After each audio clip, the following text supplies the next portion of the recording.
mimi nilikuwa sina kawaida ya kufunga mlango na wa chumbani kwako. Narudishia tu.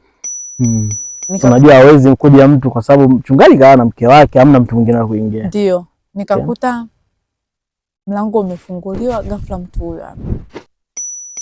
Nikakuta mtu kaniwekea, yani kaweka mkono mdomoni, yani nisiongee kitu. Mimi nikakaa zangu kimya. Nikakuta kanisogelea, kaanza kunipapasa. Sasa ile kunipapasa, nikawa sina namna kwa sababu nikipiga kelele mama atashtuka. Na ni kitu ambacho nimekifanya karibia mara 4 kwa kufosiwa. Kwa hiyo nikasema sasa nitafosiwa mpaka lini? Itabidi nilizie na hiki kitu ninachokifanya. Na pia wakati mwingine nilikuwa napewa hela nyingi tu. Yaani akishafanya ananipa hela. Sasa nikawa nimeshajiwekea uzoefu kwamba mbona hata nikifanya saizi sijafosiwa nitapewa hela. Nikakubali kile kitu. Nikakuta kanipapasa, nikatoa ushirikiano, baadaye tukazama kwenye pezi.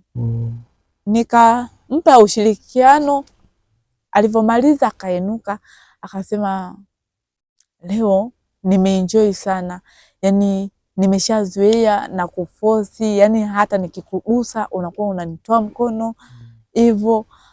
Leo naona wewe mwenyewe umeona tu ujirekebishe kwa mambo yako nayo nifanyaga. Ila leo nimeenjoy sana kwa sababu una vitu fulani ambavyo nilikuwa navikosa hata kwa mke wangu. Alivyosema hivyo akatoka. Alivyotoka akarudi chumbani kwake. Pale pale yani nikakuta mtu ghafla baada ya dakika ngapi tu katoka kavaa zake nguo anaondoka anaenda kazini. Yani inaonekana yani alivyotoka kwangu alikuwa anatafutia ile nani ya kwenda kuogea. Akaenda kuoga, akatoka, akawa anaenda zake kazini. Nikakaa kidogo, nikawa naendelea na mambo yangu, nikakuta naye mama ananiambia mimi naondoka, natoka. Nikamwambia sawa. Akaniambia nadhani kuna vitu ataleta nani yule mtu ambaye namtumaga sokoni. Nikamwambia sawa, nitavipokea. Akasema ukivipokea uviweke vizuri kwa sababu vile nitakuja kuvitengeneza mwenyewe. Kwa siku hiyo, yani kwa siku ya kwanza akaniambia hivyo. Nikamwambia sawa. Nikaendelea na shughuli zangu. Baadaye yule mtu kweli alileta vile vitu. Nikaweka vizuri, nikaendelea na mambo yangu. Kwa siku hiyo hakurudi. Baba mchungaji. Yaani hakurudi muda ule ambao anategeaga. Hakurudi. Alisubiri mke wake mpaka amerudi naye akarudi. Alivyorudi nikaendelea na mambo yangu, nikaandaa chakula cha jioni tena kwa sababu siku hiyo mchana kwa sababu sikuandaa kutokana na hakurudi. Kwa hiyo nilipika tu chakula ambacho kinatuhusu si wengine. Baada hapo tulivyolala nikakuta tena usiku. Kwa maana ndio ikawa ndo mazoea yenu ya kufanya kila siku hivyo hivyo. Ndio, nikakuta usiku yani usiku ule mkubwa ule kaja. Siku 8. Kaja. Alivyokuja akahitaji tena. Ikabidi nitoe ushirikiano vile vile kwa sababu siwezi nikakataa wakati nilikuwa nishaanza kutoa ushirikiano. Nikatoa ushirikiano. Kwa muda huo tulikaa kama masaa 2 hivi. Siku mzima. Na mke wake hajashtuka? Hajashtuka. Baada hapo alivyomaliza akarudi. Akarudi ndani kwake. Kuelewa kinachoendelea huko ndani, mimi nikalala zangu hivyo fika alfajiri kama kawaida unamwandalia make. Nikajiandaa, kaingia bafuni nikaoga, nikaendelea na mambo yangu. Nikaandaa chai kama kawaida, kifungua kinywa akaanywa, akaaga wanaenda kazini. Kwa ndio ikawa mazoea, maana yake anawahi kurudi mnafanya kama hiyo. Kwa siku hiyo akawahi kurudi lakini hakutaka kufanya. Akahitaji tu tupige story. Akaniambia katika story zake alishakwambia kwamba akawaidi kwamba atakuongeza labda kuwa mke wa pili, uwe mke wake wa pili, yani mama mchungaji wa pili. Yani kwa stori zake alikuwa ananiambiaje, unajua kuna vitu ambavyo wewe unavyo lakini mke wangu yani toka nimemuoa, yani mahusiano yangu yote na mke wangu sijawahi kuvipata. Kwa hiyo mimi hapa labda ukiwa unaendelea hivi na ukitoa ushirikiano kuna vitu nitakusaidia. Aidha unaweza ukawa mke wangu wa pili, afu pia hata watoto watakupenda kwa tabia ulionayo ni nzuri pia. Yaani kuna vitu akawa ananiahidi vingi, akaniambia. Hivyo wakati ulikuwa na miaka mingapi? Kwa kipindi hicho nilikuwa na miaka kama 23 hivi. Binti mdogo kabisa. Nilikuwa binti bado mdogo kabisa. Yaani ile kwamba kuingia kabisa kwenye mahusiano kamili. Serious yale mahusiano ukweli kwamba bado sana. Na nakumbuka ulisema kwamba ulikuwa na mwanaume akakufanyia vitu ambavyo ukuvipenda mkaachana, si ndio? Yeah, yani ile ilikuwa kama kiusichana, unajua? Chumba chako mnacheza kombolea. Yeah. Hivyo. Kwa hiyo ilikuwa ni ngumu sana yani kuingia kwenye mahusiano kamili. Yani sasa pale kwa baba mchungaji yani ndio mwanaume wa pili tuseme kukutana naye kimwili. Maisha yakaendelea mkao kwenye mahusiano. Of course ulikuwa unampenda. Yani ilitumia muda sana kukubali hicho kitu kwamba mimi ninatoa ushirikiano na baba mchungaji kwa sababu unakuja kukuta mimi ni house girl. Yule ni mtu mwenye yani ni mtu ambaye ni wa heshima. Yes. Na ana nani yake, ana heshima yake. Kwa hiyo watu wengi wanamheshimu. Kwa hiyo sikutegemea kwamba yeye anaweza kazama kwenye pete la house girl. Ilikuwa ni ngumu sana kwa mimi. Yeah, mimi nilitegemea labda mimi nitatongozwa labda na yule mlizi labda au boda huko au nani mtu kawaida au kaka naye kata majani huko nje. Hivyo yani sikutegemea kabisa kwa mchungaji. Sasa siku hiyo nakumbuka ilitokea mimi hapa tukawa tumerelax.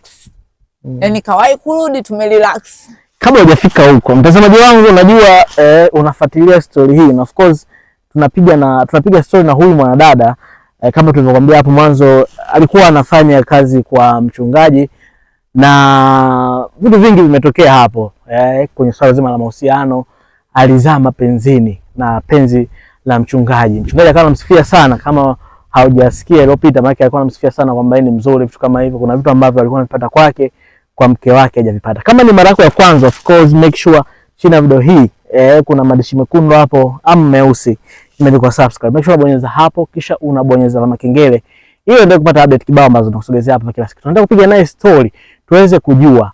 Umeniambia kwamba ilitokea mwisho wa siku mama mchungaji akafahamu. Ilikuwaje kuwaje mama mchungaji akafahamu kwamba wewe na mchungaji mpo kwenye mahusiano? Yaani siku hiyo nakumbuka baba mchungaji aliwahi kurudi kama kawaida yake kuvizia. Kawa tumerelax kabisa, tumejisahau yani hivyo. Sasa katika ile mimi nikaa nimeandaa kila kitu, nimeweka mambo fresh. Nikakuta tu ghafla huyu hapa. Sasa huyu hapa mimi nimeshakaa yani nimepakatwa. Huyu hapa maana mama mchungaji sasa. Nimepakatwa. Mpo sebleni au chumbani kwako? Yani tupo sebleni, yani tupo tuna uhuru yani kama mshazoea. Yani hatuofei kitu chochote. Nyumba ni ya kwako wewe na mchungaji wako. Yeah. Yani nilikuta tu ghafla mtu huyo hapa na nimepakatwa. Yani upakataji wenyewe nimepakatwa, sio nimepakatwa tu. Baba mchungaji kavua shati. Yani kama nimemlalia kifuani hivi. Wakati wewe uko umevaa tu nguo vizuri tu? Yani mimi nimevaa nguo vizuri tu. Bila shida kupakatwa. Alafu baba yupo kifua wazi. Nimelala. Yeye kanishika hivi kichwani anachezea nywele. Yaani yule mama kwanza alivyotukuta akapigwa na mshangao. Aliganda. Bumbu wazi. Ghafla nikakuta yani Mimi nikainuka haraka haraka nikajisogeza pembeni. Alisema hivi naota au yani au ni kweli? Kimya wote tulikaa kimya. Akasema eti nyie nawauliza naota au ama ni kweli? Mimi nikainuka. Akasema we unainuka unaenda? Nikakaa kimya, yani nikawa kama mtu ambaye uoga ushakuingia. Baba akasema au wote ni kitu ambacho yani unakiona kwa macho yako. Akasema yani wewe ndo unanijibu hivyo? Sasa wewe unataka nikujibuje? Wewe umeona ulichokiona ndo hicho hicho, hamna cha tofauti. Mimi nikajifanya nikatoka pale nikaendelea, yani nikaenda kule jikoni kana najifanya nashikashika tu vyombo. Sasa havishikiki, unashika hiki akishikiki. Huko sebleni watu wanazozana. Nikakuta mtu katoka pale kaenda chumbani kwangu kusanya nguo zangu, yani hata ambazo hazijawekwa vizuri kaweka kwenye mabegi. Mama mchungaji? Mimi najifanya yani niko busy jikoni, yani nashika hiki naachia, nashika hiki. Akaniambia wewe, hebu acha kazi ambayo ilikuleta huku, nadhani ilishaisha muda, ambayo yani umeona uzingatie ni ya mapenzi tu na mume wangu. Haya, beba begi lako ili hapa. Wakati huo baba mchungaji manake yupo sebleni hapo au ilikuwa yuko wapi? Yani kaingia ndani anajifanya anaoga. Baba mchungaji yupo busy. Yuko busy atoki. Akasema beba begi lako ili hapa. Yani nisikuone hapa. Mimi nikashuka chini, nimepiga magoti. Naanza kulia. Naomba unisamee mimi hapa. Akasema nikusamee nini? Yani nimekwambia tena usiniletee uchuru hapa, unajiliza nini? Nendaga, sikutaki tena, kwanza nishampata mfanyakazi mwingine. Nenda. Nikawa nalia sasa kwa nguvu ili hata anisikie baba huko. Arudi akone uloma kusaidia. Nikakuta ghafla mlango unafunguliwa. Nikuta pale nalia. Akasema, we vipi? Akasema, nini? Haya ni maamuzi yangu, hapa ni kwangu. Akasema, sasa ninasemaje? Baba huyo hapa, huyu dada atoki, na mimi hapa siruhusu mtu yoyote atoke hapa. Wewe kama unaamua kwamba eti umemleta mfanyakazi mwingine, wewe mlete tu, atakuwa anatuhudumia wote hapa.